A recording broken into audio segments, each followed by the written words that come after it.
Hello everyone, my name is Elizaveta and welcome to WelcomeTech channel. On this channel we are sharing you all the important information about moving to the US, to the UK if you're a IT specialist especially. So today we will be talking about the UK and the US like in comparison, about the immigrational programs of these countries that you can use to get to these and which is the best country like to choose from these two.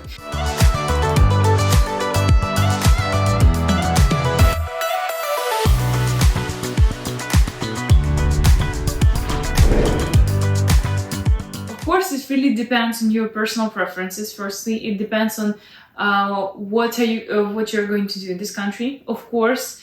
And I will not be talking about like the quality of life. I will not be talking about like medical things and generally what is a better country to live in.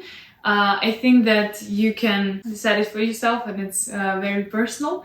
But today we will be talking about the immigrational programs because sometimes a global talent visa is better for you to choose, or sometimes it's like EB1 or EB2 visas are better for you. So we will be comparing them together. So talking about the global talent visa, they usually include the representatives of three categories, which are the IT specialists, art and culture specialists. This could include designers, artists, so like photographers, musicians, and many more, and scientists. So if you are representatives of these three groups, usually you can get a global talent visa, and it may be a better choice because the global talent visa is faster to get. It only takes about 4 to 5 months to get a global talent visa. Sometimes, well, it's to get an an EB1 or EB2 and a W visa can take you up to like a year if you do not use the premium processing. Premium processing costs $2,500, which is a lot of money, right? If you are choosing between these, sometimes the global talent visa is easier to get. But they have really strict rules of who can get and who cannot get this visa.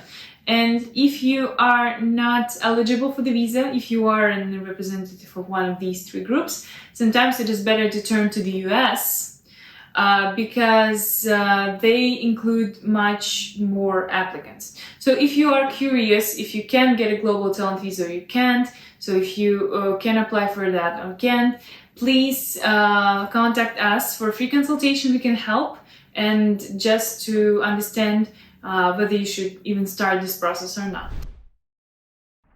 So the US, it usually includes a lot of specialists. It doesn't matter. So for example, if you are a product manager and you work on IT product, right? So you should get a global talent visa, but sometimes you can't because you do not work in a product-led digital technology company, or you can get recommendation letters only from your bosses, and this can't work for the global talent visa.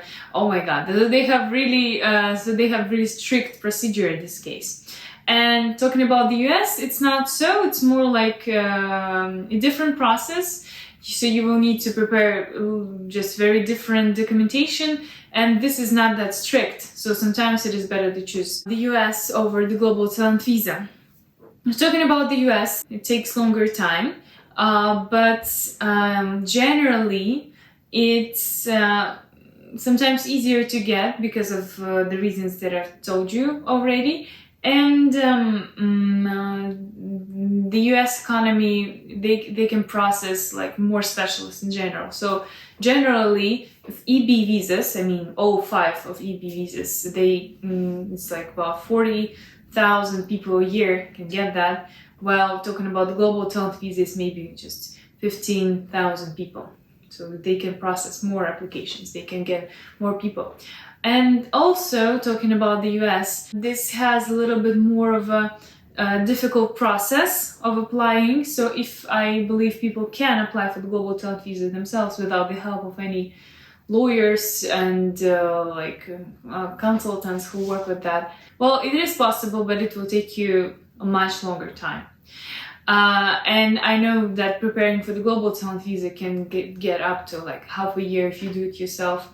So for the US it can take even longer. Both of these visas are great because both of these options are great because you do not need to show like English language level, which is great, and they both give you an opportunity to work on any kind of an employer, or work for yourself, or be self-employed, found your own business. You can do any of these on both of these visas, so they do not restrict you in regards of your freedom and freedom of work.